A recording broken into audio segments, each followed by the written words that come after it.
نحمده ونصلي على رسوله الكريم أما بعد فقد قال الله تبارك وتعالى في الكلام المجيد والفرقان الحميد فأعوذ بالله من الشيطان الرجيم بسم الله الرحمن الرحيم إنما المؤمنون إخوة فأصلحوا بين أخويكم صدق الله مولانا العظيم۔ میرے محترم بھائیوں، دوستوں اور بزرگوں، امام الانبیاء محمد الرسول اللہ صلی اللہ علیہ وسلم نے دنیا کے رہنے والے سارے انسانوں کو آپس میں بھائی بنا کر چھوڑا ہے، جس کا تقاضا یہ ہے کہ ہر انسان اپنے بھائی کے لیے اپنے دل میں حسد، بغض، عداوت، کینہ کپٹ نہ رکھے۔ ہر بھائی کے لیے اپنے دل کو صاف رکھے۔ اسلام معمولی بہانے انسان کو جوڑتا ہے۔ جیسے ہم جمعہ کی نماز کے لیے آئے ہیں،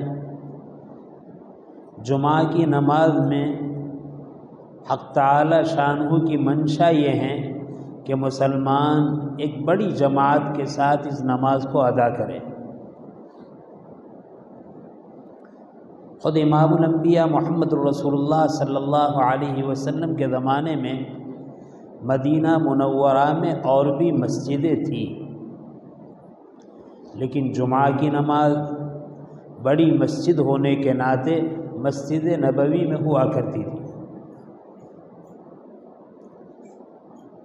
خود لاجپور کی تاریخ میں آپ کے سامنے عرض کر رہا تھا کہ ہم نے اپنے بڑوں سے اور بزرگوں سے یہی سنا کہ پہلے اس بستی میں بھی 3 مسجدیں پرانی تھیں، اور بستی جیسے جیسے آباد ہوتی گئی، محلے والے اپنی ضرورت کے لیے مسجد بناتے رہے، تینوں محلے والوں نے مسجدیں بنائی، اور ان تینوں میں جمعہ کی نماز ہوا کرتی تھی۔ اس زمانے میں نواب صاحب کی حکومت تھی، اور ہمارے یہاں لاجپور میں بزرگ اور علماء موجود تھے، اور ان سارے علماء کے رہبر اور پیشوا اور امام قدوۃ الکاملین زبدۃ العارفین حضرت شاہ صوفی سلیمان لاجپوری نور اللہ مرقدہ تھے۔ اسی جامع مسجد میں ان کی مجلس ہوا کرتی تھی، لوگ قرب و جوار سے حاضر ہوتے تھے، دین کی بات سنتے تھے، فائدہ اٹھاتے تھے۔ نواب صاحب بھی کبھی کبھی آ جاتے تھے اور مجلس میں بیٹھتے تھے، دین کی باتیں سنتے تھے، اور جب مجلس ختم ہوتی تھی، لوگ چلے جاتے تھے، تو اس کے بعد نواب صاحب ملاقات کرتے تھے، اور ملاقات کے بعد خصوصی طور پر یہ درخواست کرتے تھے کہ حضرت کچھ نصیحت فرمائے۔ ان کے مناسب حال جو بات ہوتی حضرت ارشاد فرماتے، وہ دعا کی درخواست کرتے اور چلے جاتے۔ مجھے ایک چیز درمیان میں یہ بھی عرض کرنی ہے، عام طور پر مسلمان دنیا میں اسلام سے ہاتھ کب دھو بیٹھتا ہے؟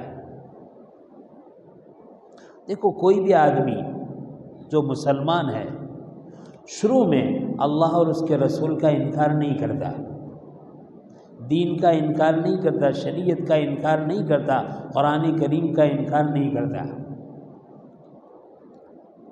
اس کی ابتدا کہاں سے ہوتی ہے؟ اس کی ابتدا یہاں سے ہوتی ہے کہ اس کے پیٹ میں حرام غذائیں جانے لگتی ہے، اس کی سوچ اور فکر میں تبدیلی آتی ہے، لہذا وہ تبدیلی اور سوچ قرآن و سنت کے خلاف ہوتی ہے۔ سب سے پہلے اس کا جو ذہن بگڑتا ہے وہ ذہن علماء ربانیین کے باب میں بگڑتا ہے، علماء حقانیین کے باب میں بگڑتا ہے۔ کیوں؟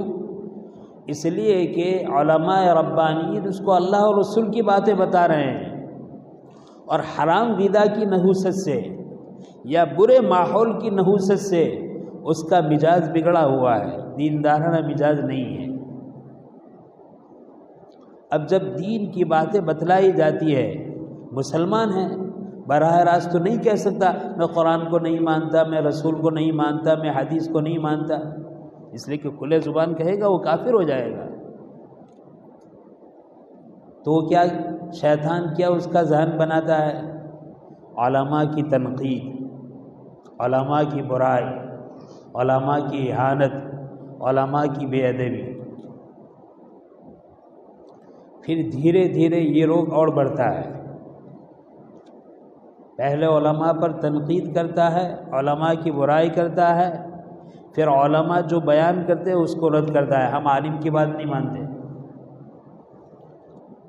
ہم علماء کو نہیں مانتے، پہلے یہ کہتا ہے ہم علماء کو نہیں مانتے، پھر تھوڑے عرصے کے بعد کہتا ہے ہم عالم کو نہیں مانتے، عالم کی بات کو نہیں مانتے۔ پھر جا کر یہ نتیجہ ہوتا ہے کہ وہ کہتا ہے ہم فتوے بتوے کو نہیں مانتے، فتوے کی اہانت، فتویٰ بتوا، اور کہتے ہیں فتوے کو ہم نہیں مانتے۔ یہ روگ دھیرے دھیرے یہاں بڑھتا ہے۔ اللہ حفاظت فرمائیں، ایک وقت آتا ہے کہ وہ کہتا ہے کہ ہم دین شریعت کو نہیں مانتے۔ جس دن اس کی زبان سے فتوے کی اہانت ہوئی، اللہ اور اس کے رسول کی اہانت ہوئی، اس کے ارشادات کی اہانت ہوئی، اسی دن وہ اپنے ہاتھ سے ایمان کو دھو بیٹھتا ہے۔ بہت درد دل کے ساتھ، بہت محبت کے ساتھ عرض ہے، اگر ہمیں اپنے ایمان کی حفاظت کرنی ہے تو علماء کے سلسلے میں اپنی زبان پر قابو رکھے، علماء کی اہانت سے اپنے آپ کو بچائے۔ ایک تاریخ ہے پوری، کبھی موقع ملا تو میں آپ کا عرض کروں گا کہ جو آدمی علماء کے پیچھے پڑتا ہے، علماء کی اعتراض کرتا ہے، علماء کی غیبت کرتا ہے، برائیاں کرتا ہے، تو اس کا حشر کیا ہوتا ہے؟ اللہ تعالیٰ اس سے ہماری حفاظت فرمائے۔ تو میں عرض کر رہا تھا، نواب صاحب آتے تھے، نصیحت کی درخواست کرتے تھے اور ساتھ ساتھ میں دعائیں لیتے تھے اور پھر جاتے تھے۔ ہمارے اس وقت کے جو علماء تھے، حضرت مولانا سید عبدالحی صاحب قاضی لاجپوری، حضرت مولانا محمد یوسف دیوان لاجپوری، حضرت مولانا ہمارے دادا جان حضرت مولانا مفتی مرغوب احمد صاحب لاجپوری، حضرت مولانا عبدالسید عبدالکریم صاحب لاجپوری، حضرت مولانا محمد حسن جاڑا صاحب لاجپوری، یہ ہمارے اکابر تھے۔ ان اکابر نے یہ سوچا کہ کتنی اچھی بات ہو، اتنی بڑی مسجد ہیں، اگر تینوں محلے والے اپنی 2 محلے والے اپنی مسجد کو چھوڑ کر جامع مسجد میں آئے اور مسجد بڑی مسجد میں آئے اور آنے کے بعد یہاں جمع ایک جگہ پڑے۔ ان تینوں مسجد میں یہ بڑی مسجد تھی، وہ چھوٹی مسجد تھی، اور وہ اخیر میں بنی ہے، لہذا اس کا نام نئی مسجد، اور یہاں فرق کرنے کے لیے چھوٹی مسجد، یہ بڑی مسجد، اس کو موٹی مسجد کہتے تھے، بڑی مسجد، جمع مسجد اس کا نام نہیں تھا، اس لیے کہ جمعہ تینوں میں ہوتا تھا۔ حضرات علماء نے سوچا کہ یہ درخواست حضرت سے کرنی چاہیے کہ حضرت نواب صاحب کو اس کا حکم دے۔ انہوں نے مشورہ کیا آپس میں، اور حضرت صوفی صاحب رحمۃ اللہ علیہ کی خدمت میں بات رکھی کہ حضرت ہمارا ارادہ یہ ہے کہ ہماری بستی میں 3 مسجدیں ہیں، تینوں میں جمعہ ہوتا ہے، اگر 2 چھوٹی مسجدوں میں جمعہ بند ہو جائے اور ایک بڑی مسجد میں مل کر جمعہ ادا کرے تو بہتر ہے۔ حضرت نے کہا بہت اچھی بات ہے۔ تھوڑا عرصہ ہوا، پھر نواب صاحب آئے، نواب صاحب بیٹھے، وعظ و نصیحت کو سنا، مجلس برخاست ہوئی، حسب عادت انہوں نے کہا حضرت کو نصیحت فرمائیے۔ تو اس وقت حضرت شاہ صوفی سلیمان نور اللہ مرقدہ نے فرمایا کہ ہم ساتھیوں کا ارادہ یہ ہے کہ جمعہ ایک مسجد میں ادا ہوا کرے، بڑی مسجد میں ادا کی جائے۔ نواب صاحب کا حکم تھا، نواب صاحب کا دور تھا، نواب صاحب نے کہا حضرت ابھی میں یہاں کے پولیس پٹھین کو بلاتا رہا ہوں، اطلاع کرتا ہوں بھائی آئندہ سے اس مسجد میں جمعہ کی نماز ادا کی جائے۔ نواب صاحب چلے گئے، پولیس پٹھین کو حکم دے دیا، انہوں نے سب جگہ کہلا دیا، لوگوں نے مان لیا۔ اب مسئلہ ہوا کہ لوگوں کو اطلاع کس طرح دیں، تو یہ طے کیا کہ بھائی مشورے سے اس کو جامع مسجد بنایا گیا ہے، جمعہ مسجد بنایا گیا ہے، جمعہ ہی کی جگہ ہوگی۔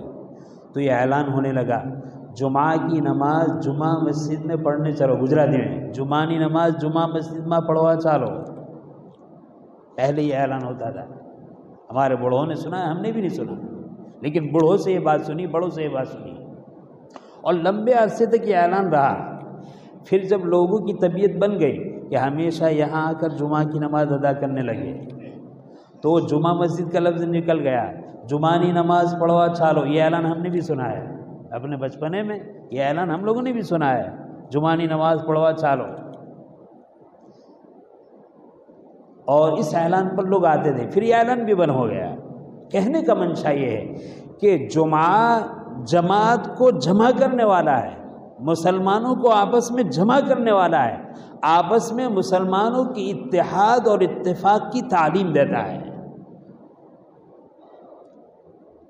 اس وقت ہمارے یہاں کئی جگہ جمعہ ہوتے ہیں، بہت اچھا ہو، بستی بڑھ چکی ہے، آبادی بڑھ چکی ہے، لیکن بستی کے بڑھتے ہوئے پھر بھی بہت اچھی بات ہے کہ جتنی کم جگہ جمعہ پڑھی جائے وہ بہتر ہے۔ اگر ہماری ضرورت 2 جگہ جمعہ سے پوری ہو جاتی ہے تو تیسری نہیں کرنی چاہیے، اور 3 سے پوری ہو جاتی ہے چوتھی نہیں کرنی چاہیے۔ شریعت کا مزاج یہ نہیں ہے۔ دیکھو مسئلہ آپ کو بتاؤں، ہر محلے کی مسجد میں محلے والوں نے جمعہ پڑھی اور اس گاؤں میں شرعاً جمعہ کی نماز صحیح ہے تو ساری مسجدوں میں جمعہ ہو جائے گی، جائز ناجائز کا مسئلہ نہیں ہے۔ شریعت کا جو مزاج ہے، جمعہ کی جو روح ہے، جمعہ کا جو مقصد ہے، وہ مقصد یہ ہے کہ پوری بستی والے گاؤں کی سب سے بڑی مسجد میں، سب سے جامع مسجد میں جمعہ کی نماز ادا کریں۔ بستی بہت بڑی ہوئی ہے، دور دراز سے لوگوں کو آنا مشکل ہے، ٹھیک ہے، مسجد کے گاؤں کے دوسرے کنارے پر اور جمعہ شروع ہو جائے، اور مسجد کی آبادی بڑی ہے اور شروع ہو جائے۔ ہمارے یہاں 3 جمعہ ہوتے تھے، ایک جمعہ یہاں ہوتا ہی تھا، ایک جمعہ وہاں شروع ہوا، آبادی اور بہت بڑی ہے، جو کچھ حالات ہوئے ہو گئے۔ اس کے بعد چوراہے پر بھی شروع کی گئی، بس یہ کافی ہے، اب زیادہ بڑھانے کی ضرورت نہیں ہے۔ جو جمعہ کی روح ہے اس کے خلاف یہ بات ہے کہ جمعہ کو بکثرت شروع کیا جائے۔ کیوں؟ جمعہ لوگوں کو جوڑتا ہے، محلے والوں کو جوڑتا ہے۔ اور ایک بات یہ بھی عرض کر دوں کہ جن مسجدوں میں جمعہ ہوتا ہے، محلے والوں کو چاہیے کہ وہ محلے کی مسجد میں جمعہ ادا کریں۔ دیکھو مسئلہ اپنی جگہ پر، یہ مسئلہ ہے، جس طریقے سے محلے کی مسجد 5 فرض نماز کے لیے مسجد جو محلے کی ہے اس کا جو حق ہے وہ دوسری مسجد کا نہیں۔ میں آپ کو ضمناً بات بتا رہا ہوں، ہمارے ہاں چھوٹی مسجد ہے، چھوٹی مسجد کا محلہ ہے، محلے کی چھوٹی مسجد میں آپ جماعت سے نماز پڑھیں گے، آپ کو 25 یا 27 گنا زیادہ نماز کا ثواب ملے گا، ایک نماز پر 27 نماز کا ثواب۔ اور علماء نے لکھا ہے کہ محلے میں، گاؤں میں جو جامع مسجد ہے، جمعہ مسجد جہاں جمعہ کی نماز ادا ہوتی ہے، وہ جامع مسجد میں اگر ایک فرض نماز ادا کی تو 500 نماز کا ثواب ہے۔ جس میں جمعہ نہیں ہوتا وہاں پڑھیں گے تو 25 سے 27 درجہ، اور جامع مسجد میں 500 نماز کا۔ لیکن علماء نے لکھا ہے کہ باوجود 500 نماز کا ثواب ملنے کے، محلے والوں کے لیے بہتر اور افضل یہ ہیں کہ وہ 5 وقت کی فرض نمازیں اپنے محلے کی مسجد میں پڑھیں، یہ ان کا حق ہے۔ بلکہ بعض فقہاء نے تو قریب واجب کے لکھا ہے کہ آدمی کو اپنے محلے کی مسجد میں 5 نمازوں کو ادا کرنا قریب واجب کے ہیں، یہ حق ہے مسجد کا۔ تو جن محلے میں جمعہ ہوتا ہے آدمی وہاں جمعہ ادا کرے۔ ہاں دوسرے جو محلے ہیں، اب مصیبت یہ ہے کہ ہمیں دین سے رغبت نہیں رہی، دینی باتوں کا احترام نہیں رہا، قلوب ہمارے بگڑ چکے، دین کی بات ہمیں پسند نہیں آتی۔ اس کو نہ سننے کی وجہ سے ہم محلے کی جامع مسجد کو چھوڑ دیتے ہیں اور دوسری مسجدوں میں جا کر جمعہ ادا کرتے ہیں، جلدی فارغ ہو جائیں گے، یا وہاں بیان نہیں ہوگا، یہاں مختصر نماز ہوگی، مختصر بیان ہوگا، اچھی چیز نہیں ہے۔ مثال کے طور پر ہماری یہ جامع مسجد ہے، ادھر درمیان میں نئی مسجد ہے، نئی مسجد کے پیچھے کا جتنا علاقہ ہے اور نئی مسجد محلہ ہے وہ اس مسجد میں جمعہ کی نماز ادا کرے۔ ہمارا چوراہا ہے، چوراہے کے ارد گرد جتنی آبادی ہے وہ وہاں جمعہ کی نماز ادا کرے، اور بقیہ محلے ہیں اس مسجد سے منسلک ہیں، چاہے وہ محلے کی مسجد نہیں لیکن جامع مسجد ہے، وہ محلے والے یہاں جمعہ ادا کریں۔ یہ شریعت کی روح ہے، لہذا ہر مسجدوں میں جمعہ کو قائم کر دینا جائز ہونے کے اعتبار سے کوئی فرق نہیں پڑے گا، اس کی جو روح ہے، اس کا جو مقصد ہے، مقصد اور روح کو ختم کرنے والی ہے۔ اور بہت افسوس کی بات ہے کہ ہماری محلے کی مسجد میں جمعہ ہوتا ہے یا محلے سے قریب محلے میں جمعہ ہوتا ہے، لیکن اس لیے ہم جمعہ کی نماز دوسری جگہ پڑھیں کہ جلدی فارغ ہو جائیں گے اور مختصر خطبہ ہوگا اور مختصر نماز ہوگی۔ یہ شریعت کے خلاف ہے، شریعت کے حکم کے خلاف ہے، ہماری مسجدوں کا اپنا حق ہے۔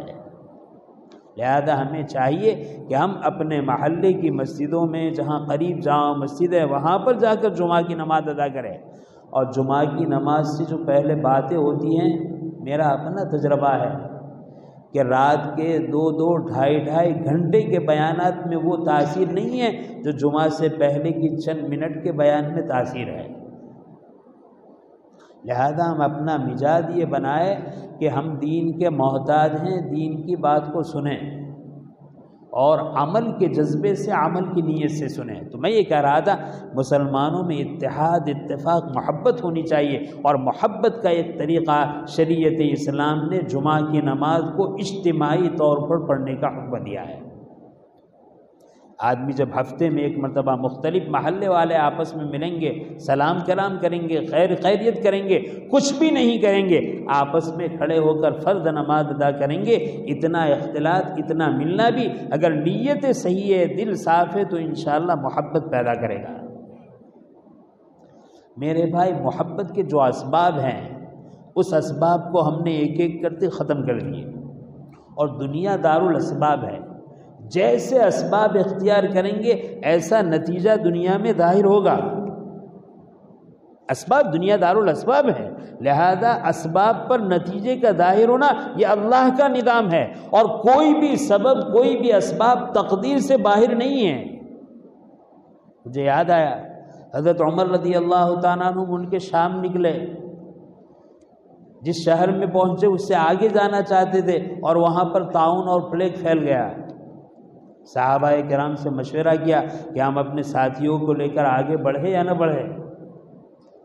پہلے مہاجر صحابہ کو بلایا، مشورہ کیا، صحابہ میں 2 جماعت ہوئی، ایک جماعت کا کہنا تھا کہ آگے نہ بڑھے، ایک جماعت کا کہنا تھا کہ جس ارادے کے لیے نکلے ہیں آگے بڑھے، رائے الگ الگ ہوئی۔ حضرت عمر رضی اللہ تعالیٰ عنہ صحابہ کو کہا مشورہ کر لیا، آپ تشریف لے جائیے۔ پھر انصاری صحابہ کو بلایا، اور انصاری صحابہ کو بلا کر مشورہ کیا کہ آگے پلیگ کی بیماری پھیلی ہوئی ہے، مجھے اپنے ساتھیوں کے ساتھ آگے بڑھنا چاہیے یا مدینہ چلے جائے۔ حضرات انصار کی جماعت میں بھی 2 رائے ہوئی، بعض حضرات کہنے لگے آگے بڑھنا چاہیے، اور بعض حضرات کہنے لگے آگے نہیں جانا چاہیے، مدینہ منورہ چلے جائے۔ حضرت نے ان سے کہا مشورہ ہو گیا، آپ بھی چلے جائیے۔ پھر حضرت نے فرمایا کہ قریش کے جو کبار شیوخ ہے، بڑی بڑے عمر کے صحابہ ہیں، کبار شیوخ ہیں، اور فتح مکہ سے پہلے جنہوں نے ہجرت کی ہے، ایسے اکابر صحابہ کو بلایا جائے۔ چنانچہ ان کو بلایا گیا، بلانے کے بعد ان سے مشورہ لیا کہ بھئی ہمیں آگے بڑھنا چاہیے یا واپس مدینہ چلے جائے۔ ان صحابہ نے ایک ساتھ مشورہ دیا کہ نہیں امیر المومنین، آپ اپنے ساتھیوں کو لے کر مدینہ منورہ لوٹ جائے، واپس آگے نہ بڑھے۔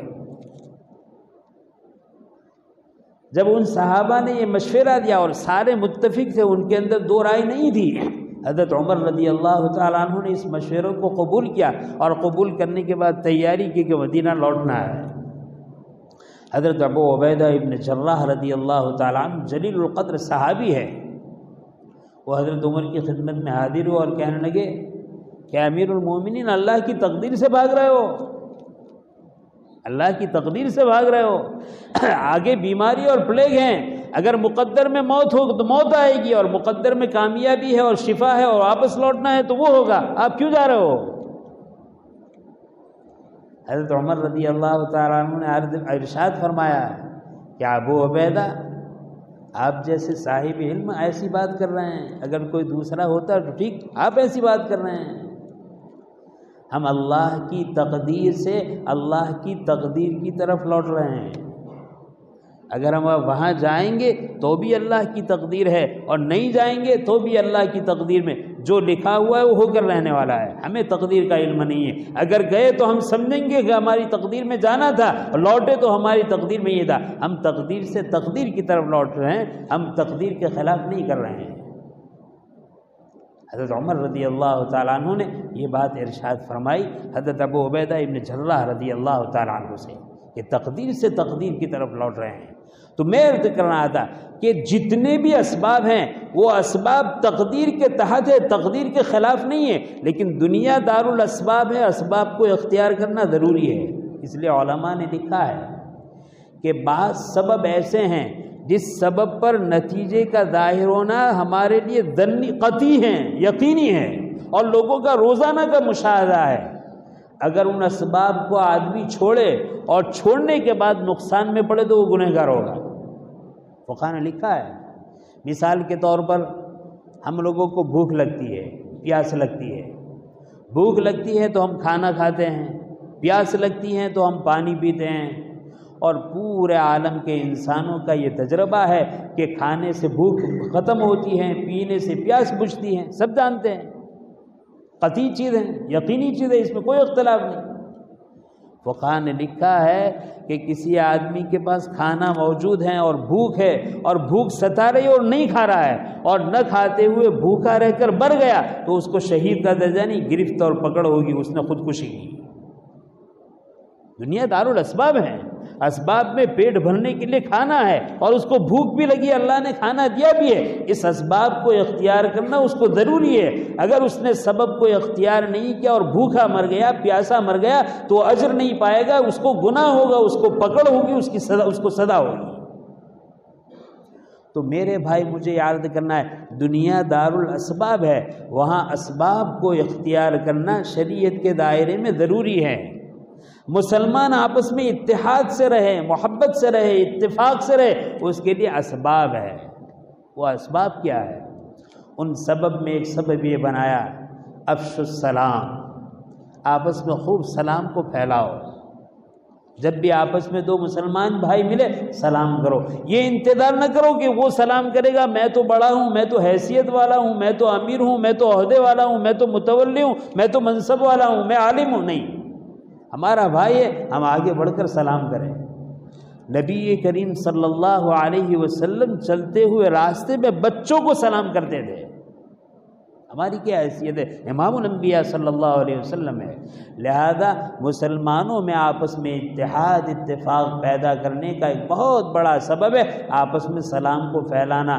مرد گھر میں داخل ہو سب کو زور سے السلام علیکم کہے، گھر میں جانے کے بعد ہر ایک چھوٹا بڑا چھوٹے سب کو سلام کیا، آپس میں ملتے ہیں تو سلام کرے، بھائی بہن ملے تو سلام کرے، بیٹا ماں باپ اولاد ملے تو سلام کرے، دوست ملے تو سلام کرے، چلتے ہوئے پھرتے ہوئے راستے میں گلی میں دکان میں کھیت میں جہاں کہیں بھی ہم آپس میں ملے سلام کریں، اور سلام اس نیت سے کرے کہ میں اپنے بھائی کو سلامتی کی دعا دیتا ہوں، السلام علیکم ورحمۃ اللہ وبرکاتہ، سلامتی ہو تم پر اللہ کی طرف سے اور اللہ کی رحمت ہو اور اللہ کی برکت ہو۔ یہ احساس کے تحت میں خالی سلام نہیں کہ السلام علیکم السلام علیکم، بہت بڑی دعا ہے، بہت بڑی کامیابی کی دعا ہے۔ ایک مومن اپنے بھائی کو کہہ رہا ہے کہ اے اللہ کے بندے میں اللہ سے آپ کے لیے سلامتی چاہتا ہوں۔ سلامتی ایسا لفظ ہے کہ شاید ہماری گجراتی زبان میں اس کا مقابل کوئی ایسا ترجمہ نہیں ہو جو اس کو ادا کر سکے۔ ایسا سمجھنے کے لیے ایسا کہنا سلامتی ہر برائی سے، ہر پریشانی سے، ہر تکلیف سے، ہر ناگوار حالات سے، ہر عیوب سے، ہر بیماریوں سے سلامتی ہو۔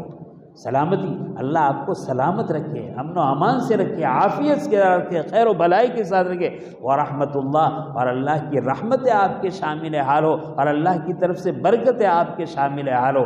میرے بھائی، کوئی آدمی اس طریقے سے اپنے بھائی کو دعا دے تو اگر سچے دل سے اس طرح دعا دے گا، اگر محبت نہیں ہے آپس میں محبتیں پیدا ہوگی، اگر قدورتیں ہیں، دشمنی ہے، عداوتیں ہیں، تو یہ دشمنی عداوتیں کم ہوگی اور آہستہ آہستہ یہ دشمنی اور عداوتیں ختم ہو جائیں گی۔ آج تو ہمارا عجیب حال ہے، ایک مسلمان دوسرے مسلمان کے ساتھ نہ کوئی لڑائی ہے، نہ کوئی جھگڑا ہے، نہ کوئی بات ہے، آپس میں گزرتے ہیں تو اس اجنبی کی طرح، یہ اس کا رخ اس طرف ہے، اس کا رخ اس طرف ہے، ایک دوسرے کو نہ دیکھنے کے لیے تیار ہے، ایک دوسرے کو نہ سلام کرنے کے لیے تیار ہے، اور پھر شکوہ شکایت ہے کہ مسلمانوں میں اختلاف بہت ہے، دشمنیاں بہت ہے، عداوت بہت ہے۔ اللہ کے رسول نے سبب بتایا، آپس میں سلام کو پھیلاؤ، افشوا السلام واطعموا الطعام، اور وقت ہو گیا ہے۔ اللہ تعالیٰ نے جو باتیں کہلوائی، حق تعالیٰ شان و عمل کی توفیق نصیب فرمائے۔ آمین، وآخر دعوانا الحمدللہ رب العالمین۔